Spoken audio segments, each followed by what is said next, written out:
Hi, I'm Morten Solvik, Vice President of Mahler Foundation and host and producer of the Mahler Hour, where we bring you the personalities, places, and projects happening right now in the Mahler community around the world. It's wonderful to welcome you as we kick off the 5th season of the Mahler Hour. We have lots of great programming coming up for you in months ahead. We took a break last month for our summer here in the Northern Hemisphere. In July, we asked all of you to participate in the Mahler Hour by contributing your own video greeting on the composer's birthday. Remember, you can see this show and all past Mahler Hours on our website and on our YouTube channel. I want to thank all of you who responded to the birthday show by sending in your clip. It was moving to watch your testimonies, so moving, in fact, that we want to start a new segment of the Mahler Hour. We are calling it the Mahler Effect, where we ask you, our audience, to reflect on an unforgettable experience you have had while listening to or inspired by Mahler's music. Some of us have come to a realization, some of us have felt gratitude or inspiration. Whatever it was that moved you, we want to hear about it and to share it. Send us your video in horizontal format, no longer than 1 minute, to social@mahlerfoundation.org. If selected, we will show your video at the end of an upcoming Mahler Hour. For this episode of the Mahler Hour, we are going to discuss and relive parts of a very special recent performance, the recreation of the world premiere of Mahler's 7th Symphony. I will be speaking with Jakob, conductor of the performance, and Jan Simon, director of the Dvorak Prague International Music Festival that hosted the event. Before we get to the details, let me remind everyone attending live to post any questions you might have to the comments section. We will get to these at the end of our show. Don't forget to include your name and the country you are writing from. Also, the Mahler Hour is brought to you by Mahler Foundation. So if you want to support our activities, please become a member. Just go to our website at mahlerfoundation.org for all of the details. Our story begins in 1908. This was the year of the 60th anniversary of Emperor Franz Joseph's ascension to the throne. Celebrations were held throughout the Austrian Empire, including a festival and a jubilee exhibition in the city of Prague. The exhibition of the Chamber of Commerce and Industry, which lasted from May to October, occupied a large fairground and involved putting up numerous buildings, including a music pavilion. It was in this newly constructed space that Gustav Mahler conducted the first concert of the festival, with a program of Beethoven's 7th Symphony and Coriolan Overture, as well as Smetana's Overture to the Battered Bride and the preludes to Wagner's Tristan and Die Meistersinger. The performance was a huge success, and Mahler was invited to conclude the season with a world premiere of his own 7th Symphony. And so it was that Mahler returned to Prague in September 1908. The orchestra consisted of members of the Czech Philharmonic and musicians of the German theater in Prague. Like Mahler himself, it was a merging of Czech and German in the context of Austria, a symbolism we will return to during the course of our broadcast. Just a number of days ago, this first ever performance of Mahler's 7th Symphony was recreated in Prague as part of the Dvorak International Music Festival. Joining me today to discuss the event is the director of that festival, Jan Simon. Welcome, Jan. Good afternoon from Prague. Hi. So on the 11th of September, 10 days ago, your festival presented a concert of Mahler's 7th Symphony on the same grounds as the 1900 Jubilee event, with the ensemble consisting of the Czech Philharmonic and the Bamberg Symphony conducted by Jakob. We have a few photos here of that event. Maybe you could just walk us through this a little bit. How did the idea come about to recreate this concert? Let's start with the question, why Mahler's 7th Symphony recreation? Because the world premiere took place in 1908. And this year we celebrate the Year of Czech Music, which is associated with the birth of Bedřich Smetana and death, Antonín Dvořák. So a lot of Czech composers have number 4 if they're in their living data.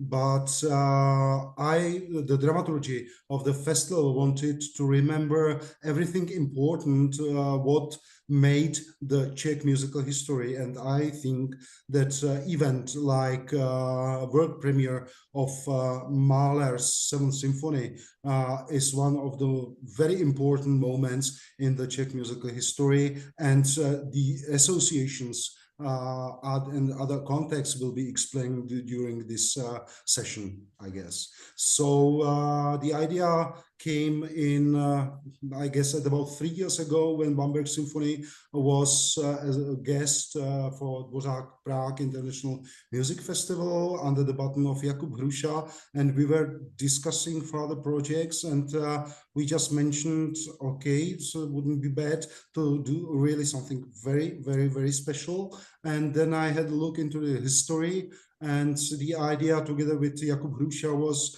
just let's put Czech and German orchestra together because there are a lot of reasons why we should do that. We'll be talking a lot about the politics of this. It's important also to recognize the place, because as you point out, this was not simply performing it again in Prague. I'm sure there have been other performances of the Seventh, but the very interesting thing about this was, of course, that it took place on the fairgrounds, on the exhibition grounds, the original festival that was held from May to October, and that Mahler kicked off this festival. Let's see. I would describe that the world premiere was done or performed in provisorium wooden building, which has been constructed just only for the exhibition in 1908. And after the exhibition, this building didn't exist anymore. And when we were looking for the right place, we just thought about that. For example, now in the picture, you'll see the main building of the exhibition ground, which is the Industrial Palace. But acoustically, it's not good enough to make orchestral performance there. And also, we were looking for the sense how to manage and how to remember the occasion of the very first performance, and just put it to another building in the exhibition ground. There are many of them. Didn't make any sense. So then we decided just to make it as an open air in front of the Industrial Palace, which is the icon of the exhibition ground in Prague, at the same place as in 1908. So we see here, I don't know, it seems to be gone now. We had a photo of industry from the industry hall. It's important to point out the position of Bohemia in particular in terms of its part in the Austrian Empire. It was considered the industrial heart, wasn't it, of the empire, and thus a logical choice for this? I don't know exactly the reasons why they have chosen just exhibition ground in Prague, but that's right, that at that time, really the Czech industry or industry from Czech country was the main and most important part of the economical profile of the Austrian monarchy. Yeah. Let's go on to the next photo, because it shows, I think, the outside of the music pavilion, which was a temporary structure.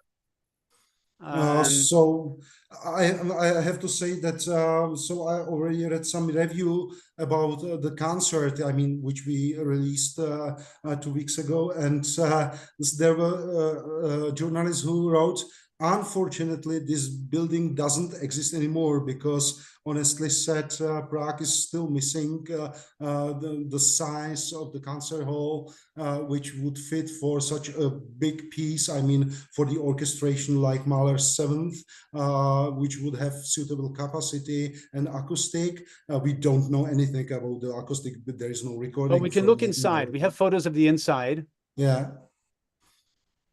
Looks quite huge. I know these pictures, and there are also pictures which are from the rehearsal from the Mace concert under the button of Mahler. But so this is the view looking towards the stage, and this is looking back outside from the stage to the back of the hall in concert seating, and then we have this photo here, a famous photo of Mahler in the hall. There has been a lot of confusion about what this photo is, but as you point out, this is from the rehearsal of the May 1908. For May concerts, yeah. And honestly, so from the correspondence of Mahler, he was quite claiming about the hall. He was not that satisfied that the concert hall is really suitable for the performance of his symphony. He claimed about the acoustic, etc. So he was not that happy during the preparation for the world premiere. Yeah, yeah. And you didn't have the hall, obviously, but you did perform it on the grounds of the exhibition space outdoors. That is, the orchestra was under a type of pavilion, and the rest of the audience was outdoors. And you had a little bit of unfortunate weather conditions, didn't you? But it worked out. Honestly said, we were quite lucky because the weather forecast was not that good, and it was shortly before the floods, which impacted the middle of Europe, and especially north of Bohemia, northeast. But Prague was a bit rainy, quite cold, not ideal for open air event, but still, and I have to say that both orchestras, Bamberg Symphony and Czech Philharmonic, under the button of Jakob Hrusa, were really willing to release the concert, because the preparation took over 3 years. And it was very spectacular. It was sold out, and we weren't able to imagine that we should quit the orchestra. So from our side as an organizer, we tried to do our best to make all musicians dry and safe.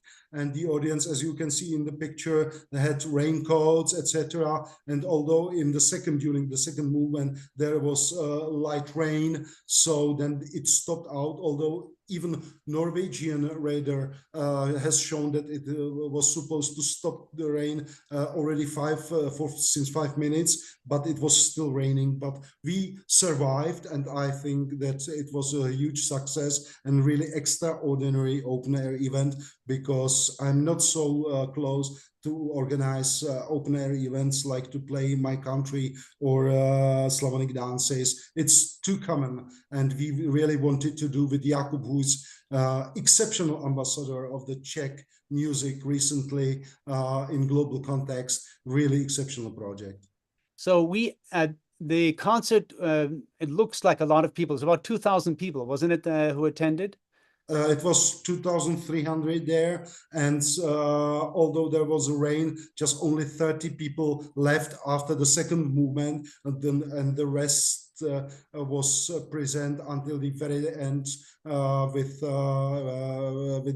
the performance, and it has been finished by the standing ovation, because both orchestra gave their best, and Jakob was very enthusiastic about the whole performance, and he put a lot of effort for the preparation. You have to realize that Jakob was the artist of residence of this year's festival, and he did 4 programs within 6 days with Bamberg Symphony and Czech Philharmonic. So this was the 4th concert, and in the meantime, between the concerts, he had always rehearsals with this orchestra for different programs. So I admire Jakob as a person, as an artist, and it was really unbelievable what he was able to do for the festival, for the music, for Mahler.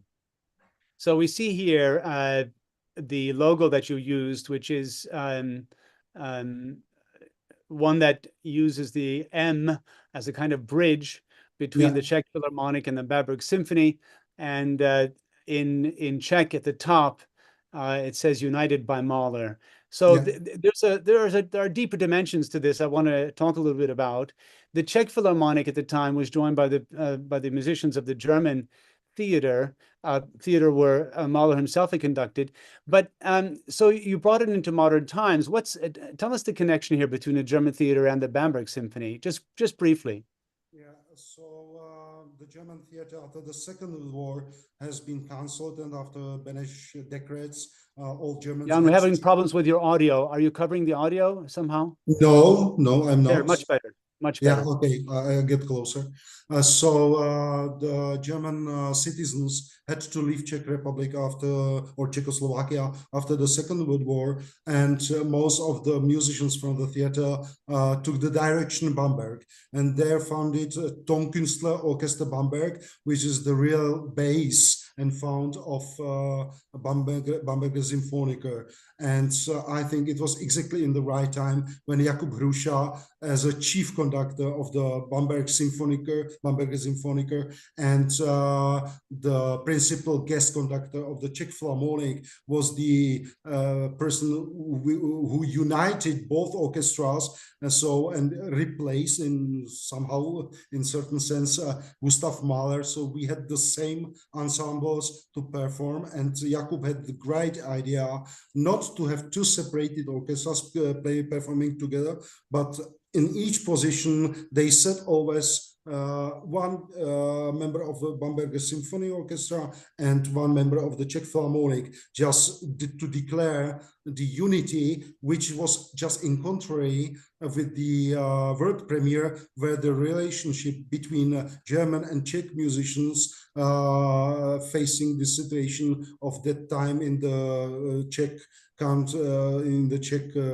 countries was not ideal, and also the problems about relationship to Mahler as a Jew. It was really very, very complicated time. Also, there was a certain story called the Hilsneriat from 1899-19, and everyone has remembered this unlucky, not story, it's a bad word, historical moment. And so it took certain time until both orchestras found the agreement to play together and to make everything for Mahler's music.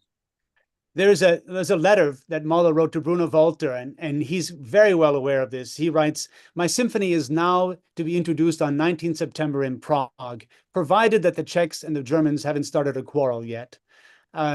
So he was very aware of the tensions, and was somehow able to bring this all together even in 1908. There's I'm going to quote from a Czech translation of a Czech review of this, because it alludes to what you're saying.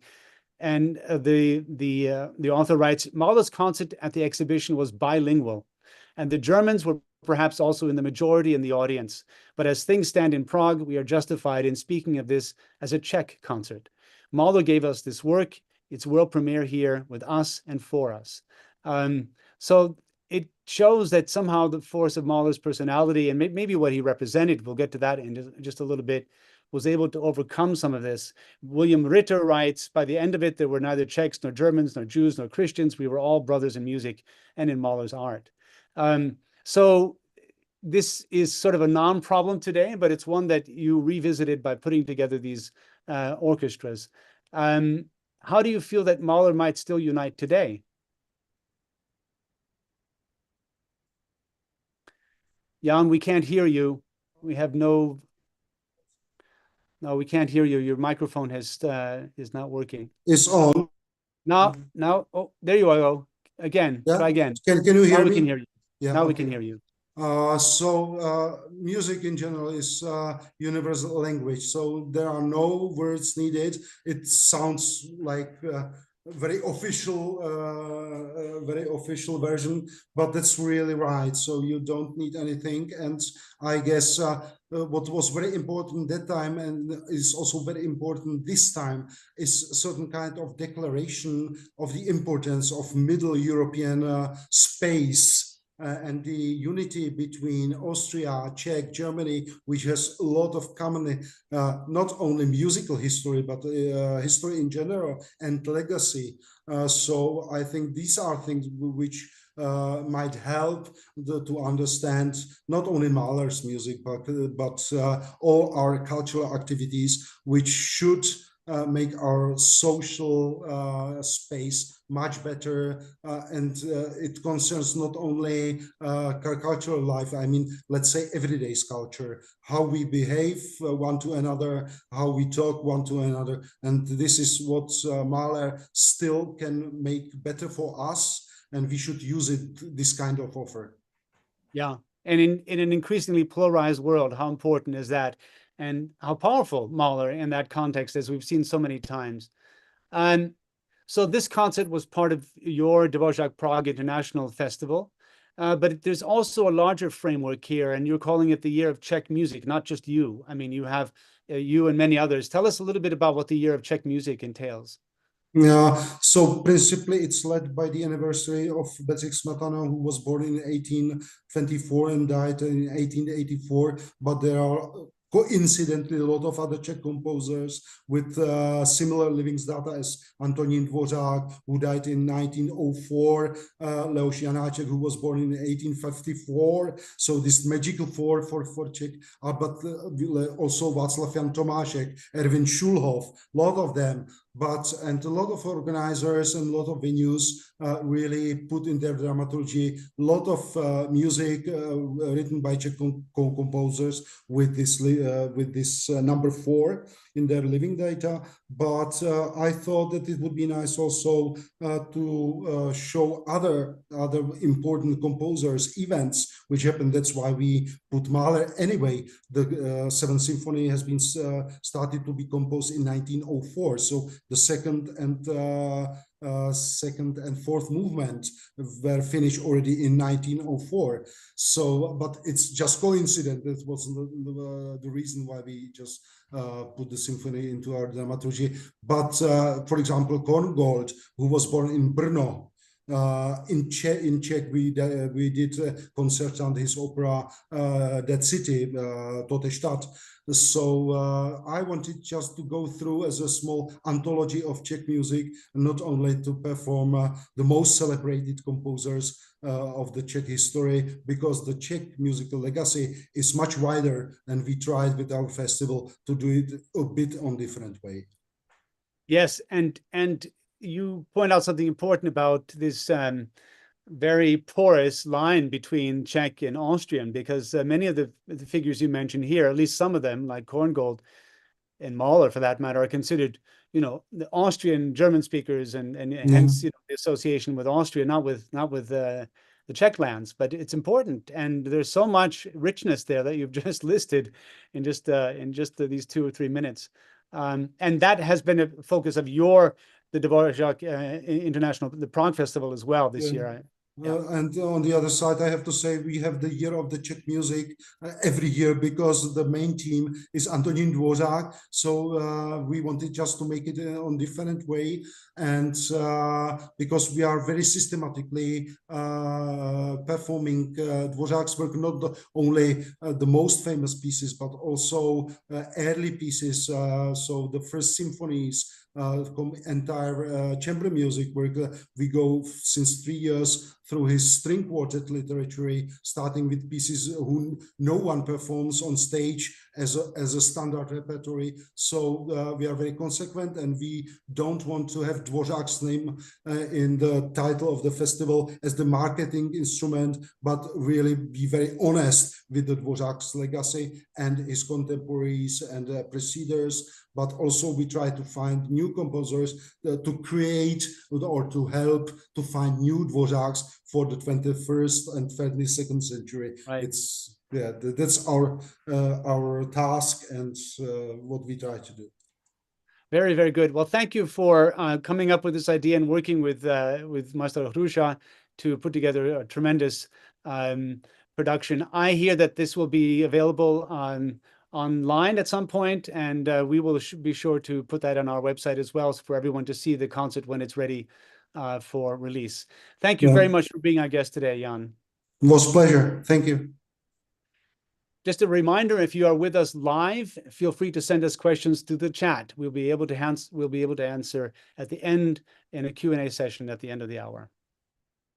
My next guest is the conductor of the recreated concert, Maestro Jakob Hrusa. Welcome, Jakob. Very nice to have you on the show. Good afternoon. Hello. Hello from Bamberg. That's right. You're now in Bamberg. A man on the go, as we've already heard from Jan Simon. Jan Simon told me in a previous conversation that he sees you as being the ideal embodiment of what this concert has to offer. So what do you think he meant by that? I think many amazing, important things have been said. I think the pure fact that I am a chief conductor of the Bamberg Symphony and the principal guest in the Czech Philharmonic and my relationship with both orchestras go a long time to the past, creates a very natural, a very natural connection, very natural bridge between these two entities. And quite honestly, from the very start of my activity in Bamberg, I thought this is some kind of other mission of mine, not just making beautiful music, but also showing by activities in both countries, let's say, a proof of what I really strongly believe in. And Jan already said that in the previous talk, that the Central European region has an amazing culture, in musical terms, maybe one of the most potent, at least at that time, in the whole world. And there are no natural walls between cultures of current countries. Of course, if we speak about literature, about drama, and so on, the language immediately starts to be some barrier. But in music, there's none. And the musicians in Germany, in Austria, in the Czech Republic, in Slovakia, in Hungary, and so on, are both trained kind of in a similar way. They have the same values, they have the same dreams and visions. And so why shouldn't they be more connected on a practical basis? So I dreamt from the very start of my activity in Bamberg to let the world, the public, know that this natural cultural connection exists. And very early in my first years here, I learned about what actually I hadn't known before.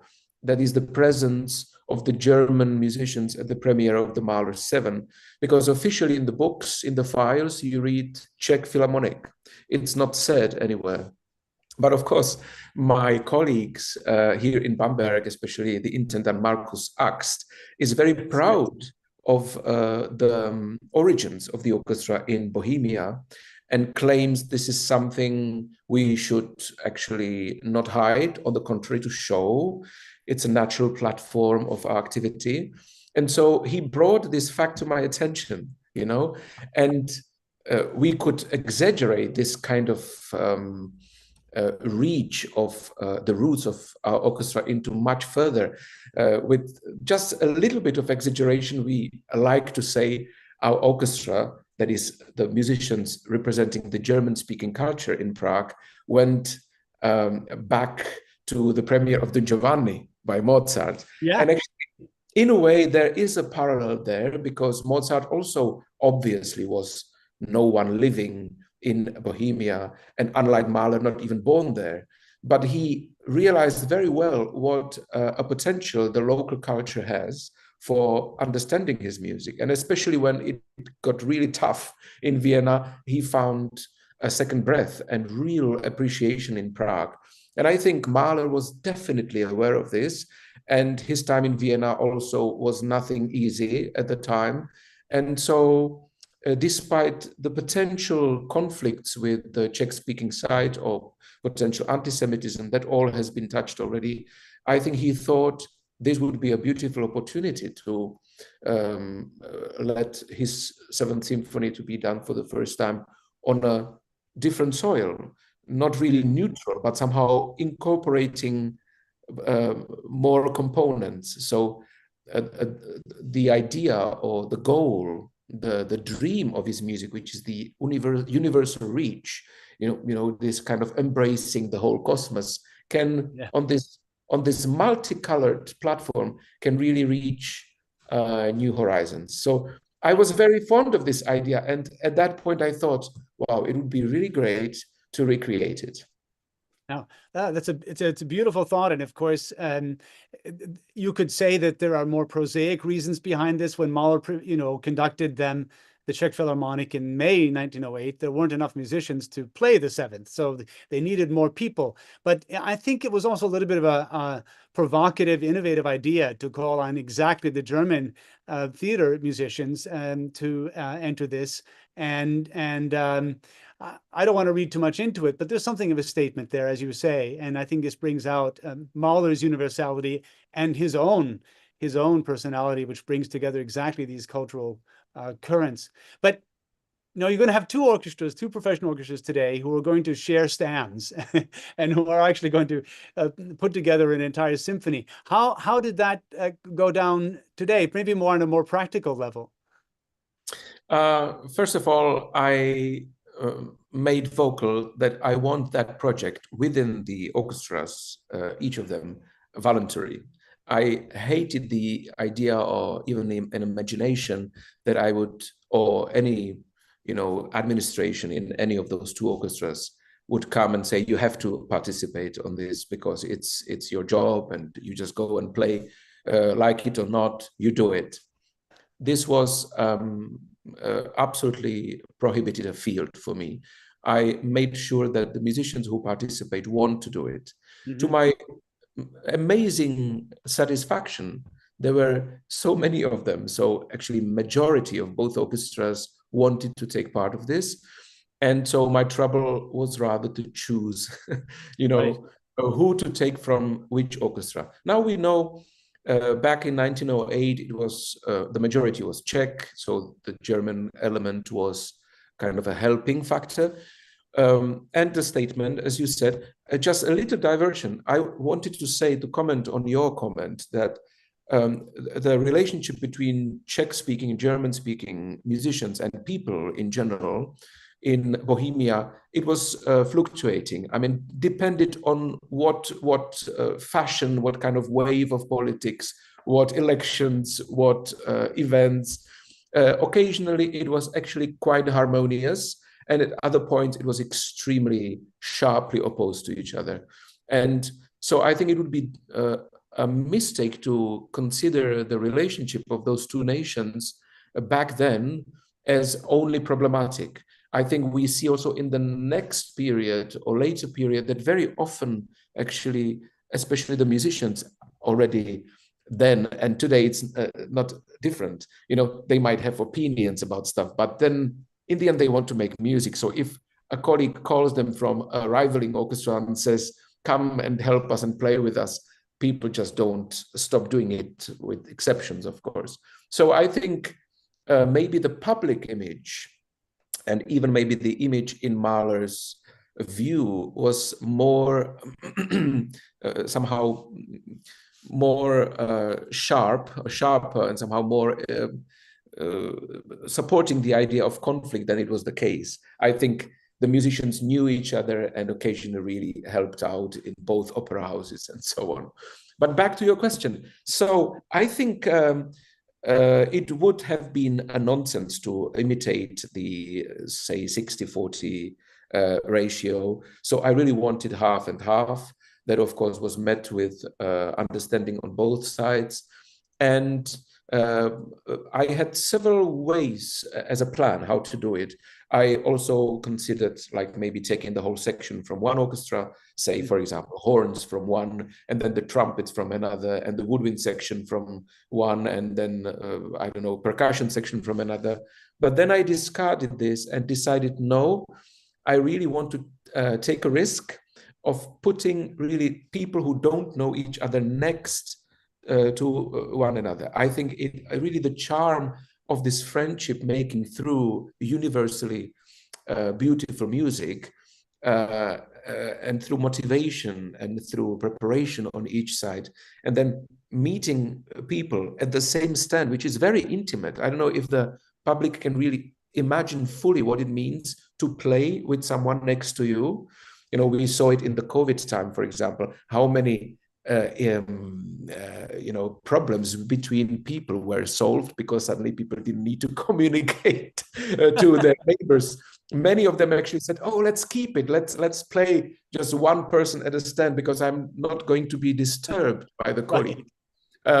So it's quite an intimate zone. It's much more than if two people sit next to each other on the bus because they don't need to communicate. Right. Music is ultimately a very deep form of communication.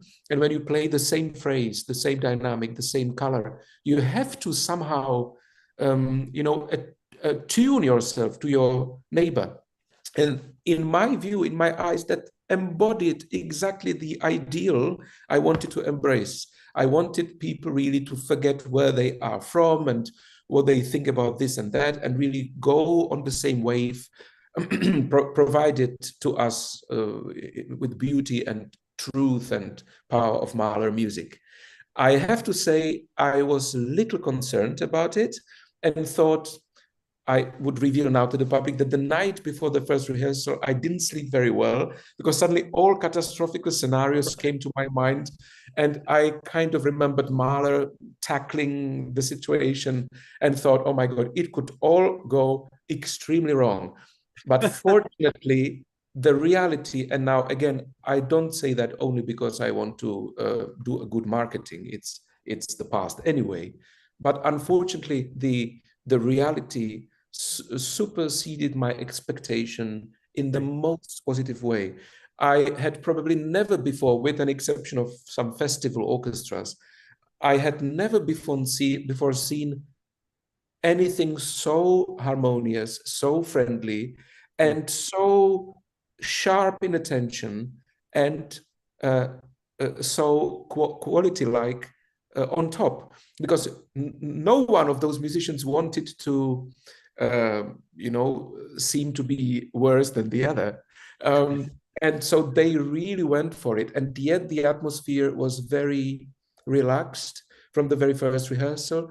I spoke English, so there was a neutral field. We also had kind of democratic parameters in a way that, for example, the concertmaster was Czech, Jan Mráček, an amazing also solo virtuoso on the violin, but the standard concertmaster of the Czech Philharmonic as well. And the other leaders of the sections were equally distributed. So if two sections were led by the Germans, the other two were led by the Czechs. And I even insisted, and with one exception, I think, where one of the persons actually didn't want to sit where I wanted her to sit because she was too shy. But with one exception, they really said zigzag, were seating zigzag. So Czech, German, German, Czech, Czech, German, and so on. It created an amazing atmosphere. Then the layout of the orchestra was the Bamberg one, so that's something Czech Phil had to adjust to. But the music material was prepared by Jan Mráček, by the Czech concertmaster. So there, the Bamberg Symphony had to kind of give in something from their experience. Right. And really, it was a glorious moment.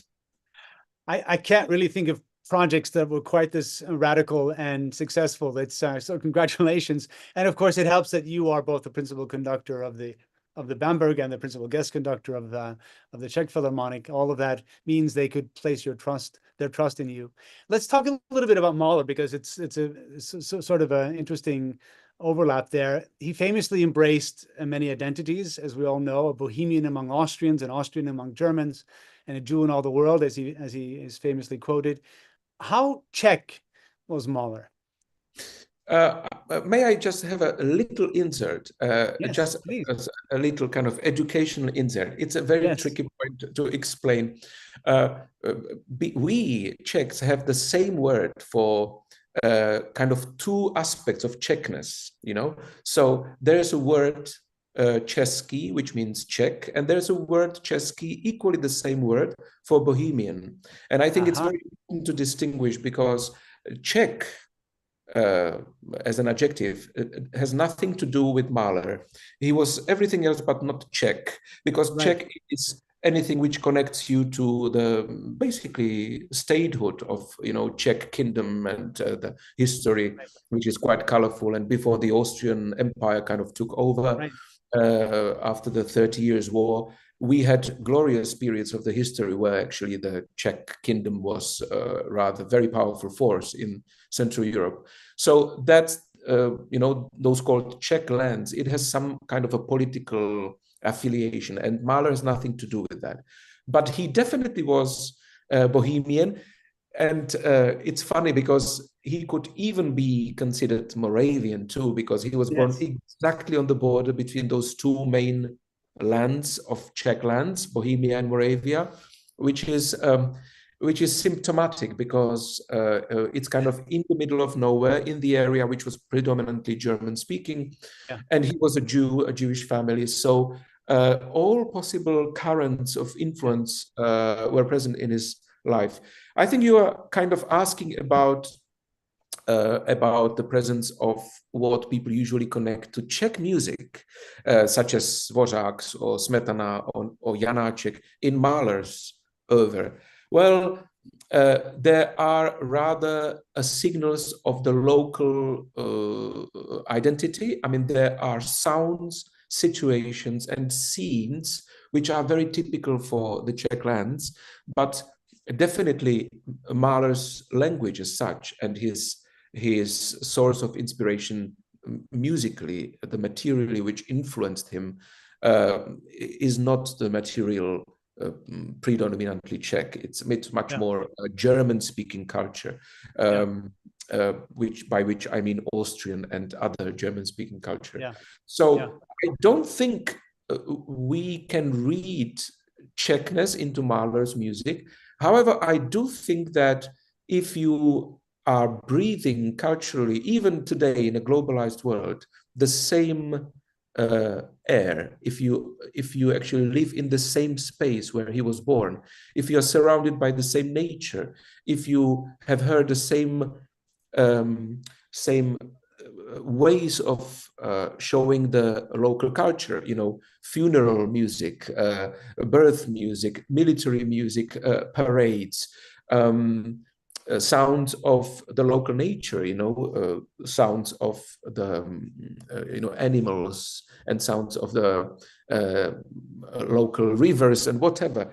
I think this all contributes to your authentic belonging to Mahler's music as a Czech person, and on the contrary, belonging Mahler to the Central European and potentially also Czech culture from the other side of view, from the other point of view. So I think today Mahler really represents what it rightly does represent, and that is the universal language and connecting people in the whole world. But his roots are the same like ours. Yeah, it's fascinating. I mean, Mahler also had he was a very strong promoter of Smetana's Dalibor, and you know, there were, if you see him looking at the repertoire and him, there must be a sort of affinity, I think, in what he's feeling and hearing there. I read in the memoirs of Mahler's friend, a husband of an important soprano in Mahler's houses, Josef Bohuslav Förster, who was a composer of symphonies and so on. He was around Mahler, especially in his Hamburg time, and later also Vienna, because his wife traveled with Mahler to where he was.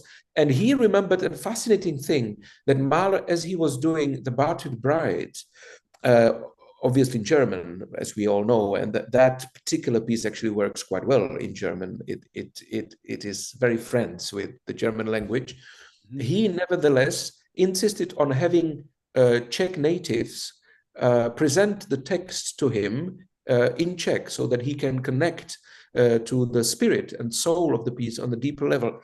And first is said that Mahler actually definitely couldn't communicate in Czech, but that he had, at least to some extent, a relatively solid passive orientation in the language, which surprised me, because, well, it shouldn't have, considering he was born there and lived there for some years, but it somehow opened a new way of understanding Mahler's horizons. And he was a man of that area for sure. Yeah. Well, of course, Žilava was a German-speaking town, as you point out, but you didn't have to go far to hear Czech. I mean, right out in the countryside, you would be hearing that. We're having such a fascinating conversation. I want to make sure we at least show a few photos of Mahler in Prague, because some of those have survived. Here he is speaking with Bruno Walter, but the next scenes are street scenes, and some of them are fairly well known. We don't know whether this was from his May 1908 or his September 1908 trip to Prague. I guess if you really know the city well, there, I think even I recognize that passageway there from the city. There are a couple more, I think. And there was a tremendous assembly of young people aspiring conductors such as Otto Klemperer, Bruno Walter was there, Osip Gavrilovich, Artur Bodansky, and who sort of were in the Mahler entourage, who wanted to experience this this world premiere, and with whom he spent a certain amount of time. Anyway, I want to be sure we brought that, and when we do our Prague focus, make sure we get those photos in. Let's turn to in the 10 minutes we have left here or less. Let's turn to the Seventh Symphony. We've asked a little bit about how you brought this together, but I mean more on an artistic level. It's so multifaceted. How do you unwrap this enormous, in some people's minds, enigmatic work? Yeah, well, the advantage to start with is that Mahler was so meticulously precise about his musical suggestions that even if you are the most ignorant person in the world, which I hope I am not, then you kind of know what to do on a musical basis. Having said that, then there are deeper or higher levels of understanding which are then little more difficult to get. You know, the special ways of phrasing, and then, you know, crucial questions, how to, for example, consider the rhythms and how much of a local Viennese flair to give this and how much of a freedom to give that. And I have to say, it's occasionally I am kind of caught between two extremes in my approach. I so much like reading everything possible about this and listening to every recording existing and so on. But then actually you realize at one point you have to really get rid of those influences, because the only thing valid is actually your deepest sense of what you understand in that music. You know, the Seventh Symphony is at least on surface an absolute music, so it doesn't have text, doesn't have kind of explicit stories. For me, the thing which was a little difficult in the open air concert, and we would need a concert hall for unwrapping really the most minute details. I think the most important phenomenon which kind of sticks out in this symphony for me is the extreme difference between a huge and dramatic and powerful and grandiose, I wouldn't be afraid to say, monumentality of the piece, and swapping into what is extremely intimate, like absolutely chamber music, like, you know, like that's not only that Mahler embraces the whole world, but as if he is able to switch from the perspective, like objectively looking at stuff from outside, and being able to dive into the heart and soul of an individual person. We have recordings. We have a few clips we can play for you, but I don't want to interrupt. So this is one of the keys, I think, is the outer movements, which are some kind of a worldwide valid struggle in the first movements, and a glorious, albeit occasionally somehow even to my taste, too straightforward and too episodic way of finding a solution and kind of enjoyment in the solution in the last movement. But I think the core of the symphony is are the three forms of somehow an intimacy of a soul experience in the middle three movements. Those two night musics, very different one to each other, extremely original, you know, those even such a simple and for everyone clear a phenomenon like this guitar and mandolin and sounds like that, a lot of solo voices in the strings, and really it's chamber music, nothing less, in the fourth movement. And then this demonic scherzo, which is really crazy. Like this is such a sound world which before in Mahler's work I don't think is present to such an extent. Later, yes, maybe in the Ninth Symphony, burlesque and so on, but this is really unprecedented. So one has to have courage, I think, to go for the real extremes. I have to laugh because an image came to my mind. You showed it on your picture, like as we performed, we had this incredibly huge screen in front of us, well, in front of me and behind the musicians, where there's the first page of Mahler's score, and Mahler himself kind of looking down on you at us. And it's a thing which, why do I mention that? It's kind of a phase which show an enigmatic combination of consent and disagreement, you know. And I will say, like, oh, let's look at them, what they do. By the way, the photographer I see now took a photograph of me in the air. Can you see that? I am in the air, literally. My yeah. Uh-huh. I see it only now. So you really want that downbeat. Yeah, I think there's one word which explains Mahler's cosmos really beautiful, and that is the ambiguity. You know, so there are so many things which you cannot nail, like what it is exactly. And quite honestly, if you ask me, my artistic credo is in fact to embrace the ambiguity in music. I have occasionally problems if someone says or asks, what does this music mean? And then I am somehow dead end, because it means so many things at once. And that's exactly what music is great about. Because if you start, except for the poetry, maybe, if you start speaking in words about the meaning of art, you identify your explanation with one way too much.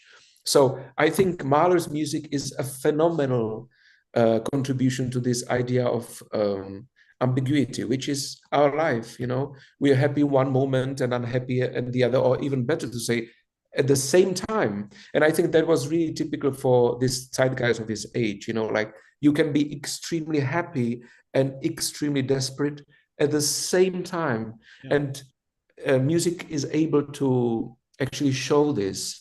And Mahler was an absolute master in this sphere. And the Seventh Symphony is a masterpiece of that kind of ambiguity, I think.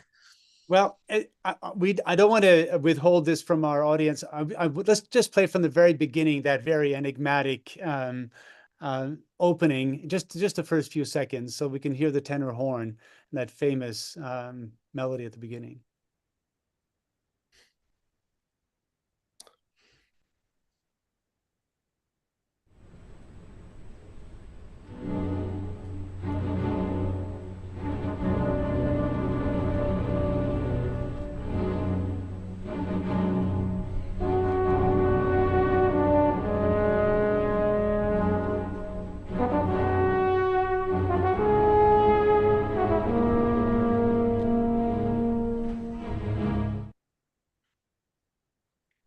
Just that opening. I mean, there's lots more we could play, but that it starts there, doesn't it? I mean, the ambiguity. What is that? Just the first chord. It's nothing, you know. The symphony is ought to start with the tonic or dominant or subdominant, like with Beethoven, who was very courageous. But what is this? It's just somehow mysterious from the very start. He played really amazing, this Jan Perny.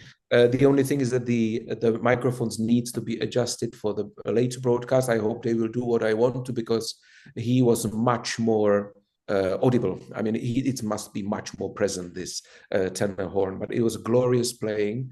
Yes. And you could see at the very end of the clip, like not only that it was quite cold there and raining from the second movement and the third till the end of that, but also quite a wind. So I actually, I had to conduct like a third of my time by heart, because my pages were like crazy. It was occasionally turned like 5 pages at once in one or another direction. And I really chapeau to all musicians that they believed in the idea of this strongly, and they really enjoyed the rehearsal process so much. And in the end, they really delivered within conditions an absolutely extraordinary performance, I thought. Well, thank you so much for being our guest today. We are going to be having some questions now from our audience. In fact, I have a couple of questions here already that have come over through our chat. Sixtus Beckmesser asks, why were the strings arrayed in the post-Mahler layout instead of Mahler's divided violins, cellos left and right, violas right?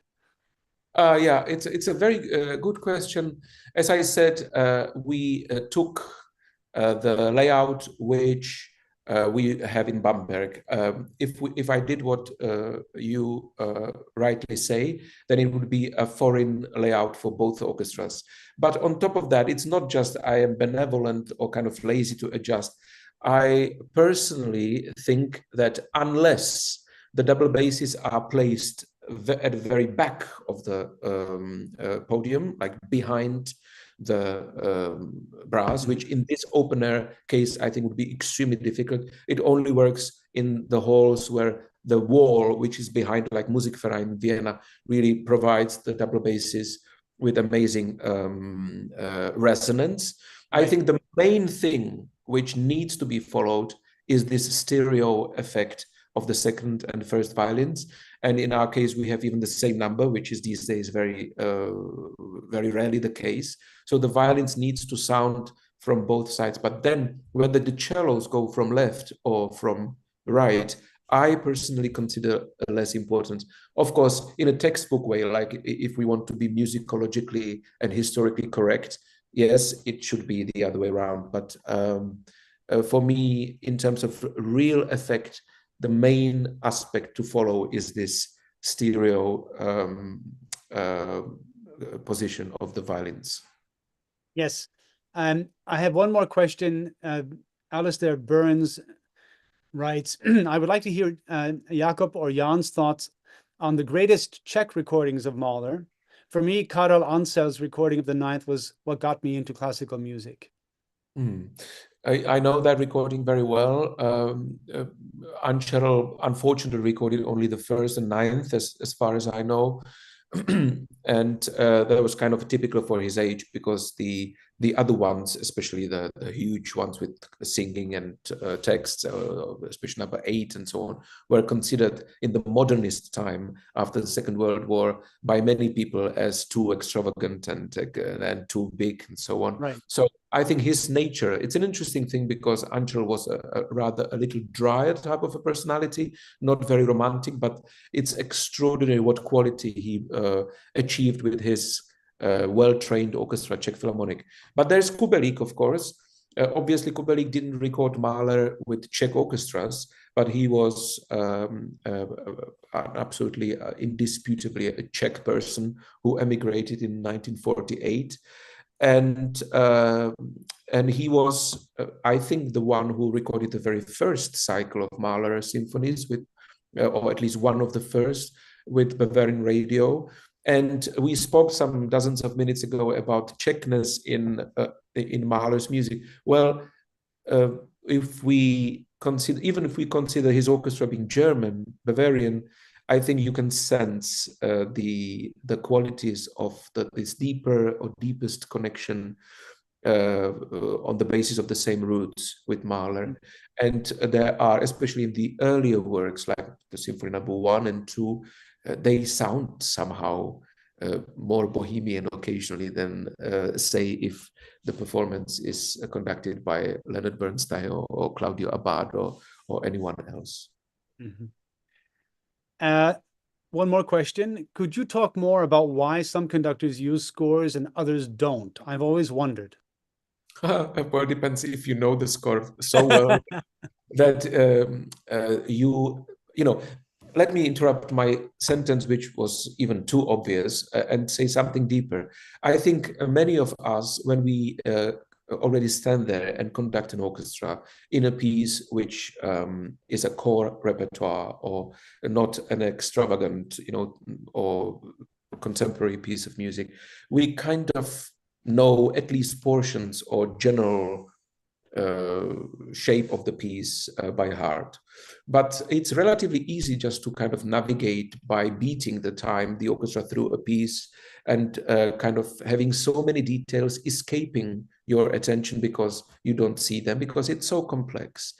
For me, it's easy. I have nothing like an extraordinary or miraculous memory. I have a very normal memory of a diligent musician. And at one point in my studying the score, I recognize in the rehearsals that it's much more effort for me to actually turn the pages than to lead the orchestra. At one point the score kind of gets to be a burden rather than a help, because your imagination is so fully immersed in the music and knows the details so well that you don't need to follow what's on the page. And because the pages of the score, especially in the fast movements, go extremely quickly, it's literally like almost turning a page once for 2 seconds, then at one point you're lost and you have to make efforts to find yourself in the score. So at that point, I just decide the score is not needed anymore. It's ultimately, it's, I think, the very deep feeling and confidence of the conductor. If he or she wants to conduct by heart or not, it has its advantages and disadvantages, and I combine both approaches, sometimes this way, sometimes another way. Sometimes it happens to me that the score is there, I indeed forget to follow it, and like 10 minutes later I realize I'm conducting by heart. Everyone is different, I think. I want to say, though, as a main answer to this question, it's kind of fundamentally, it's not important at all, because I don't think there's a link between the quality of the performance and a must to have a score or no need to have a score. It needs to be a quality performance, one or another way. It's just getting there. That's the challenge, right? And yeah. Well, thank you very much for your comments today. They've been very, very insightful. I'm going to sign off now. We're already over time. And I'll want to say the Mahler Hour, brought to you by Mahler Foundation and contributors around the world, is a monthly streaming event bringing together individuals interested in the composer, the thinker, the humanist Gustav Mahler, as we explore not only his life and works, but also how his legacy still informs essential aspects of the human experience and how we can turn that experience into a force for the good in today's world. Become a member and support our activities. I want to thank my guests today, Jan Simon, Jakob Hrusa, as well as our production team, Marco Ayala and Monica Angiano, our executive director for administration. A special thanks also to Czech Broadcasting in cooperation with Bayerischer Rundfunk and Arte for the concert footage. Next month on the Mahler Hour, Thomas Hampson will join me for our continuing exploration of Mahler's life in song, this time as we turn to the fascinating world of the Wunderhorn-Lieder. That's the Mahler Hour on the 12th of October with music, biography, history, and Thomas Hampson live. I hope you can join us. That's our program for today. Stay safe. Thank you for watching.